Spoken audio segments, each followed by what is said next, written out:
With regard to indoor dining, we've been talking about it this morning on the programme. Where are we at? Set of meetings this afternoon involving officials from my department and Minister Catherine Martin's department, and we would hope to be in a position to bring a proposal to Cabinet next Tuesday, and that would facilitate the opening of indoor dining and other indoor activities on the lines that NEFID recommended. So open to those who are at least initially those who are fully vaccinated and those who have recovered from COVID in the last 9 months. We're also looking obviously at the issue of children because we don't want to split up families, and then the issue potentially of allowing people who have been tested recently of doing that too. So a cautious approach, but in line with what's been recommended by our public health people. Okay, and a lot of restaurateurs, we've had them on the programme here themselves, have said this is going to be very difficult. Are we looking at a scenario where I know we're apparently some of us going to get letters, etc., saying that, you know, we were vaccinated, or emails or online sort of, I suppose, notes saying that we had the virus or were vaccinated. Are we going to have to produce those to make a booking? Are we going to have to produce those at the door of the restaurant? There's questions around enforcement of this, but also around the reproducibility of, I suppose, a letter, for example.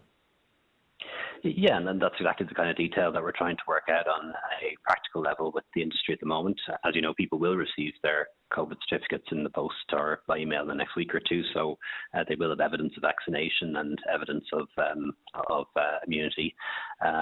This is going to be difficult, I acknowledge that.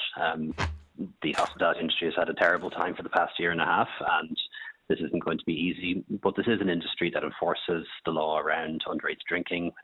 The smoking ban already takes the names and contacts of people who are coming for dinner for contact tracing purposes. And this may be the only way that we get the sector open during this Delta wave, which is now only starting. And what I'd be saying to them is to work with us. This is the means by which we can open you up even during this Delta wave and perhaps keep you open during future waves, because we are in a different place now in this pandemic because of the vaccine programme. We're now in a position where we're trying to return to a more normal life, but it can't be fully normal because everyone isn't vaccinated yet and the pandemic isn't over yet. Will antigen testing play a role here? It's being used in other countries to allow their indoor dining to be open during the Delta wave. It is one of the things that's under examination at the moment. That will be a departure from public health advice and NEFID advice, so we'd be loath to do that right away, but it is an option that's under consideration. But I would bear in mind that we're really powering through the vaccine programme now. One of the advantages of the pause for a few weeks is that we're getting so many people vaccinated, and the number of people who aren't vaccinated or don't have the opportunity to get vaccinated is now diminishing. And whatever you think about PCR or antigen testing, nobody will tell you that a test is better than immunity. It's not. The safest thing is to be vaccinated, and really encouraging everyone to get their vaccine and particularly get that second dose, which is really crucial when it comes to Delta. Yeah, and we will, just to highlight, we will be having a vaccine Q&A on the show a little bit later on. Professor Liam Fanning will be answering people's queries on vaccines and reassuring them about their efficacy and their safety. One of the other issues, of course, we've talked about indoor dining, is aviation and international travel. Are we going to see for certain international travel being allowable and being facilitated relatively easily on the 19th of July here? Yeah, I believe so. I think there's going to be issues. We've seen some issues around Europe of delays at airports and things like that. So I'd say to people who are flying, go earlier to the airport than you normally would, even though it's going to be quieter. There could be some teething problems, so be prepared for the possibility of delays. And crucially, be aware of the rules of the country that you're going to. They may be different to the rules for returning to Ireland. So you kind of need to do your homework first. It's not going to be travel as we knew it. But I think, as Luke O'Neill is often on Newstalk says, we have to get back to these things sooner or later. Yeah. Viruses and variants are going to be with us for a long time, but it's not going to be like it was before for quite some time. So it's going to be a different experience for travel. That digital cert will be up and running. Could that digital cert be what's used for indoor dining? If we are all getting one of those, should we want one, it's sort of readily applicable for indoor dining surely too? Yeah, it can be used both practically and legally for, as evidence that you're vaccinated or you're immune. So it can be used. One of the questions we're examining at the moment is that should we allow people to produce other forms of evidence as well? One thing people get when they get a vaccine is that little card that has your vaccine details written on. Probably won't use that.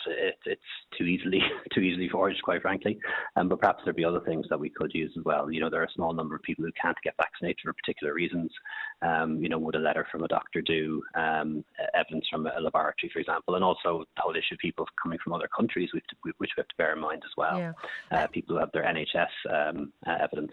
All that's being worked out. We're getting there. A lot of people complaining to us here on the programme about the fact that we are still almost 3 weeks behind the rest of Europe with joining up to the digital cert, and that is to do with an ambivalence on the part of the Irish government and indeed on the Irish public health experts about international travel in general, and that the laggardliness is not because that we couldn't get ourselves organised, but we weren't sure that we wanted to.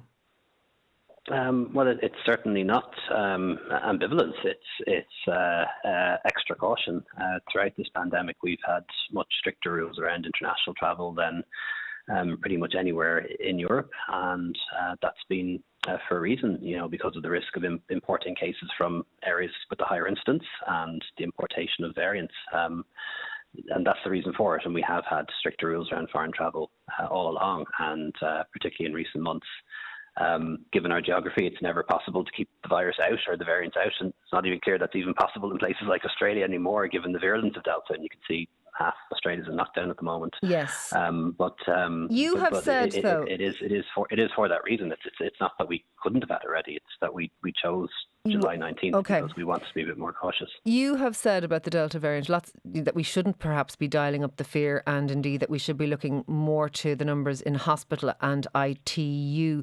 Do you believe that cases alone are a poor metric for measuring COVID and its impact on the community now?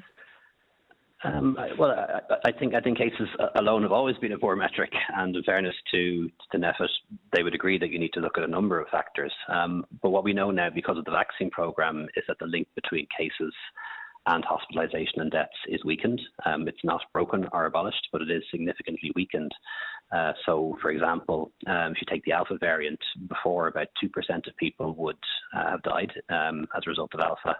For Delta, it's actually closer to 0.2 or 0.3%. That's not because it's less severe. It's not less severe. It's because of the vaccine program. So, 1,000 cases a day or 2,000 cases a day in the next few weeks, which will alarm people, is totally different to 1,000 cases or 2,000 cases a day back in January or February. The worry, of course, is that we may go much higher than that. And, if we went up to something like 8, 9, 10,000 cases a day, even a small percentage of a very big number is still a big number. So we have to keep a close eye on hospitalisations, which are now rising slightly, and also the numbers in ICU, and also look to countries that are ahead of us in this wave, like Scotland, and also places that are ahead of us in terms of vaccination, like Israel.